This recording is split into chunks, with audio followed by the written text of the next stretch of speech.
दोनों ही दल अपनी कोई कोर कसर नहीं छोड़ रहे चुनाव जीतने के लिए। भारतीय जनता पार्टी किस तरह ले रही है चुनाव?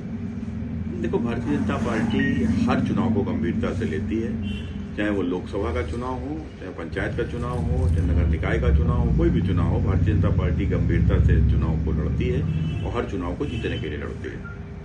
मैनपुरी लोकसभा की बात करें अगर तो डिम्पल यादव उम्मीदवार है समाजवादी पार्टी की, आपके खिलाफ भी वो चुनाव लड़ चुकी हैं, आप उनके खिलाफ मैदान में थे और कन्नौज का चुनाव बड़ा गर्म रहा था। अब मैनपुरी उपचुनाव नेताजी के नाम पर लड़ा जा रहा है, दोनों ही दल परम श्रद्धेय कह रहे हैं नेताजी को, तो जनता किसकी बात को स्वीकारेगी? देखो, ये तो जनता तय करती है कि नेता कौन होगा। नेताजी को नेता किसने बनाया? नेताजी को नेता क्या उनके बेटे ने बनाया? तो पैदा भी नहीं हुए होंगे। न नेताजी को उनके परिवार ने नेता बनाया, न उनके पिताजी ने नेता बनाया, वो तो साधारण किसान थे। नेताजी को नेता बनाने वाली मैनपुरी की जनता है और मैनपुरी की जनता ने नेताजी को अगर यहाँ तक पहुँचाया है तो निश्चित रूप से उसके उनके जाने के बाद में, अब नेताजी के नेता बनने के बाद में सब कुछ तो परिवार को ही मिला।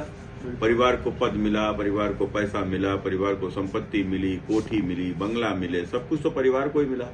जनता को क्या मिला? तो मैनपुरी की जनता ने तय किया है कि जिस प्रकार से नेताजी को एक साधारण परिवार से निकले नेताजी को नेता बनाया था, इस बार भी एक साधारण किसान के बेटे को ही मैनपुरी की जनता चुनेगी, रघुराज साहब को वोट करेगी। रघुराज साहब को भारतीय जनता पार्टी ने टिकट दी, उधर चाचा भतीजे का जो है सो गठजोड़ हो गया। इसके बाद क्या लगता है कि वो जसवंत नगर जहाँ से जिस बुनियाद पे वो लोकसभा जीतते थे, वो फिर से फतेह करने की तैयारी में जुटे हैं, क्या भाजपा इसको हिला पाएगी? समाजवादी पार्टी की जीत का बड़ा कारण उनका जो आतंक भ्रष्टाचार के ऊपर जो तंत्र उन्होंने खड़ा किया था, वो एक बड़ा कारण होता था।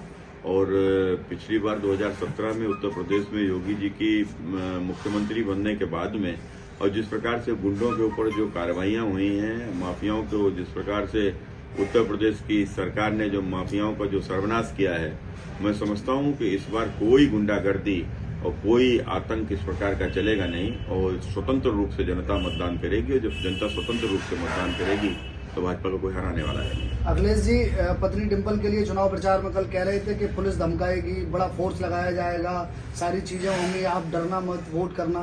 किस बिहार पे कह रहे थे? क्या लग रहा है कि तंत्र का दुरुपयोग? अखिलेश जी बहुत अनुभवी हैं, वो मुख्यमंत्री रहे हैं, वो जैसा कराते रहे वैसा अपना बोल रहे हैं। तो अब क्या परिणाम रहने वाले हैं मैनपुरी से? मैनपुरी का परिणाम एक तरफा है, सर समाज यहाँ पर भारतीय जनता पार्टी के साथ है। योगी जी यहाँ से कमल भेजने का काम कर रहे हैं? योगी जी 28 को आ रहे हैं, उसके बाद तो बचेगा क्या चुनाव में?